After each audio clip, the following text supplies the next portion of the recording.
cannot unsee what I've seen, cannot unexperience what I've experienced. And, and so that's kind of why I stay in the shadows, because um, I'm not trying to prove anything, and I'm not looking for notoriety. I'm not looking for fame. I'm not looking to make money out of this. This is my personal journey. But a lot of people that have had credible stuff that went, that it went into the mainstream, um, they got shot down by people who really don't have a clue of what's going on. You know, the one Todd Standings video, the one that they call the Muppet. If you look at the original photograph, I've seen how people have said that it was him and he was dressed up and it was CGI'd and morphed. But there, as somebody who's done a lot of tracking, a lot of hunting, I'm highly trained in the outdoors, and there's other things that I look at, like the size of the pine needles that were in front of the Muppet's face. Um, you can't fake that. Yeah, so um, I, I, I don't care for Todd Standings, but I will stand behind that photograph because of things in the background, things in the foreground that other people have taken out of his original picture in order to Yeah, there's been already show that so much manipulation on those and, photos. and, It's and so I stay in the backgrounds, and I really don't get involved in a lot of that stuff.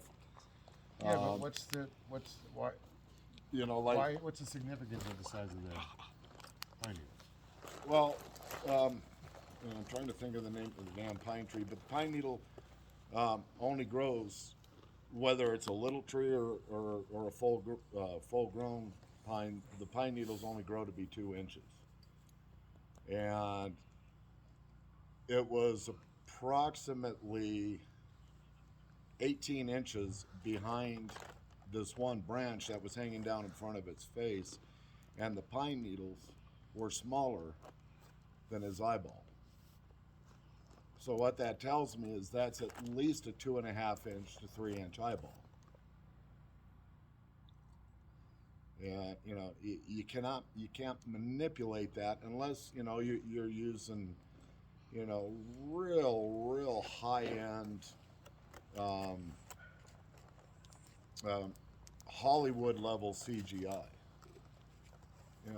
So things like that can't be faked. A lot of these things where was that a Bigfoot in the video or not?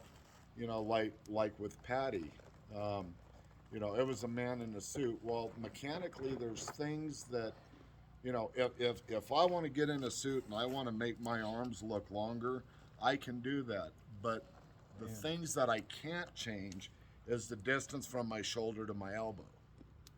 And so, like in Patty's video, her shoulder to her elbow to her wrist were proportionate to where if it was a person in a suit trying to make it look like longer arms, the elbow would have been way up here. So there's a lot of things like that that I look at. When people say, "Hey, did you see this video?" Yeah, okay, that's a possible, that's a maybe, that's a no. A lot of stuff I put in the category of a confirmed possibility of a definite maybe. I gotta go get my meds. You didn't do that yet? Damn. he got up twice, but he hasn't left Go yet. to the light over there. Not any light. That one over there. I think I can make it. But the thing is, human nature, we want to be first and we want to be right. And there's a lot of people that, that Don't so much run time into my out toilet. and don't get any, any type of results. And then somebody goes out and they get all kinds of results. They're like, no, there's no way that could be, Yeah, my first 2 months of doing this, Chuck would laugh at me because, so what happened? Oh, just the usual stuff. Well, do you realize what you're calling the usual people have been doing this for 40 years have never experienced? Yeah, it's. I had somebody come on the show who was having experiences, And he's a researcher, but the shit he was doing, he's getting results. And he goes, why me? I said, why not you, dude? Maybe you're doing that one little thing extra or different that nobody else has done yet, and it works. So keep doing what you're doing. Well, Don't question why me. Just do it. when I asked them why me, the response I got was because I was awake. And that's what my sister said. That's exactly what my sister said. That there's just going to be people who are going to be in tune to see and hear and get all that information. The very first one that I'll back up. I'll go to my Boy Scout experience. Right above Christopher Creek at the bottom of the rim, so as the crow flies, about 5 miles from here, 5-6 miles. Was a Boy Scout, about 12, 13 years old. We went on an overnight backpack trip. We got a late start. We only hiked on the Highline Trail for about a mile. We set up our camp. It was me, 4 other scouts, and 2 scout leaders. Scout leaders went to sleep. We sat up by the fire, bullshitting all night long. Could hear the rock flying through the air. The rock was probably about a 20-pound rock. Hit just behind me. I was leaning up against these, it's a big juniper tree, but it was 2 of them actually. My backpack was against that, and I was leaning against my backpack. And when that rock hit on the other side, we freaked out. We jumped up, threw all our wood on the campfire, and started yelling at the scout leaders, and they're wake up and laughing at us. And I was like, "Come on, guys, go to sleep. You're just hearing critters out there." Like, no, you don't understand. And they went back to sleep, and the fire's starting to die down, kind of about what it is right now. And there was a big drainage behind where I was sitting, and could hear bipedal steps coming from this direction, big, heavy, and it started to come down the drainage. Well, we started screaming at the scout leaders and grabbed all the pine needles around where we were at, threw them on the fire. It went up. The footsteps went back up the hill. Scout leaders don't hear anything. They're starting to get aggravated with us. Well, this went on and on all night until finally the scout leaders, probably 1 o'clock in the morning, heard the tree get snapped. This tree was about 8 inches in diameter and about the 10-foot level. It was snapped like a popsicle stick. But it, out in the middle of the forest and dead quiet, it made a noise. So he discharges a 44 in the air, and you hear what sounds like an elephant running through the trees, and then a little while later you hear this, wah! Fast forward to June of 2017, I'm a mile and a half away from that spot with the family on the camp out, and we start getting, find some footprints and have some other things happen. I make the report, I go back up, and it was my second or third trip back up there. I went down into this, what I refer to as Squatch Valley. I have no idea what I'm doing. I want to find footprints. I'm banging on trees, and I get down in this valley, and it's all old growth forest, and that saying, it feels squatchy. Well, it definitely felt squatchy in there, and I found the largest pile of human poop I've ever seen in my life, about 6 inches off a tree. So what it looked like was he leaned against the tree and squatted and did his business right there. And there was what I thought possibly might have been a structure, but I wasn't going to hang my hat on it. So I start spiraling out from that location looking for footprints, tracks and disturbances. And I got out probably about 25, 30 yards, and I found a footprint. It was 8 inches across at the toes, 16 inches in length, and it was going that way, so I went that way. And I went probably about another 30, 40 yards, and I came across a large black mountain rattlesnake. And I have histories with rattlesnakes. I've spent 3 days in ICU over a rattlesnake. I love eating a rattlesnake. It's trail food. But so I'm looking at this rattlesnake, and I'm thinking, oh, dinner. Well, why do you want to kill him? Well, because I want to eat him. I'm having this off-the-wall conversation in my head. I have no idea where it's coming from. Have no idea what's happening. And you know, look how beautiful he is. This is his home. What gives you the right to take his life? And I'm like, well, he is beautiful. And you know, and I'm getting my phone out because I want to videotape him. And he goes underneath this log, and so I kind of lean over and I'm getting video of him. And as soon as I'm done, I hit the stop, and the instant I hit the stop, Hey, Lena. no more than from here to your canopy away behind this thick brush, was the most powerful Back. set of vocals I have ever heard in my life. It shook me to the core. Every hair on my body stood on top of each other. But it was this massive, Get up. what you want? It's just like, you know, Get a baggie. I froze, and I was like, Big baggie. well, on hello, that my thing. friend. Put all those Wow! pop-ups in it and put them in the I mean, you bag. know, you figure somebody who's ice. like 10 feet tall, the power behind their lungs. I was like, well, I'm sorry if I'm not supposed to be down in here. If I'm invading your area, I'll go back to camp. Please come and see me later.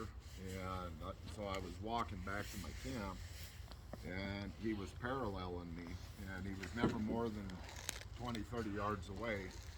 I never saw him. I could hear where the footprints were falling. I should have been able to see him, but couldn't see him. And so I started getting a little nervous, and so I started talking to him. I said, well, my name's Kevin. Do you have a name? I have a mate. Do you have a mate? I have offspring. Do you have offspring? And I was more or less doing this, you know, Never to mind. let him know that, you know, there's people who love me and care about me, and if you kill me, there's going to be a lot of people up here looking Correct. for you. Correct.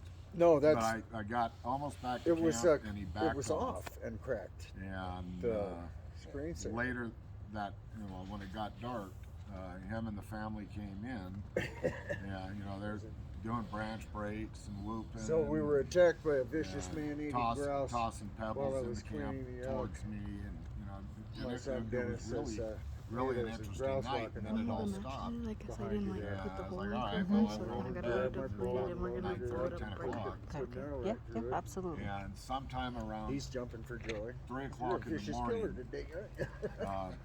there's dreams and there's visions.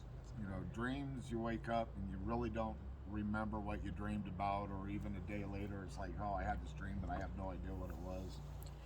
This, I can remember every single thing about it, that he had walked up to me and he introduced himself and he said, I There's a am little Eaden Gone. 17-second video. And he motions over like this and he says, this is my mate Eaden Ginn.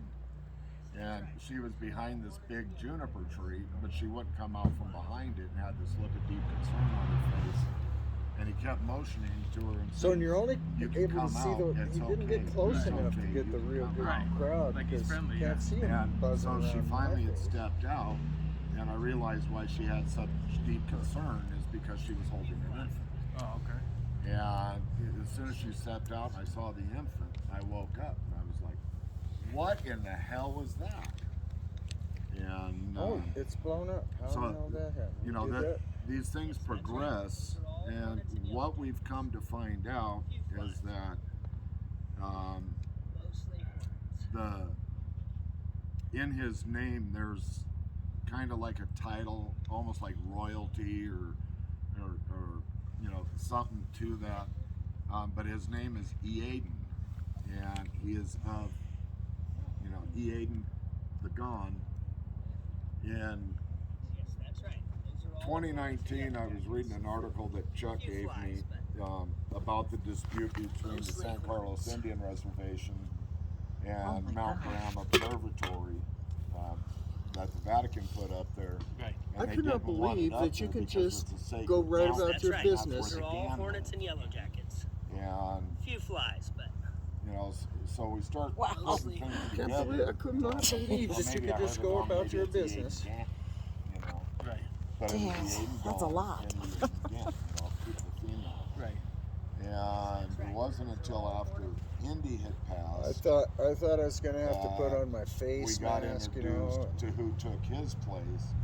put it so Yeah, that the his face name hole is was on the top of my Terry. head. Yeah. And put my hat over it, And his mate was Tara button Gant. everything up And tight, so and have I my was gloves on, like, and you know, just this, go this for is, it. This is all real simple. Because it was 8 o'clock in the morning. And so what it turned out to be is the GAN is like you know, the top of the food chain in their hierarchy. And so a male of the GAN, it's his name, and so it'd be, his name was Eaden, so it'd be Eaden Gone. Well, his mate takes his name, but the female version of that title, so Eaden Gan. You know, so there's Ooh, that was a big pretty- bug in my hair. pretty unique hierarchy big one? thing that A goes big one. on, I was um, able to grab it inside and the throw it, community. whatever it was. That's always scary because you don't know. I don't know what it was, but I threw it. Feel that big old sting on your. Yeah. That's why I take that off, so I don't- over here. Yeah, weird. You know, the beginning Yeah, of this year, it did. I actually got a chill. I Okay. had asked Unmasking.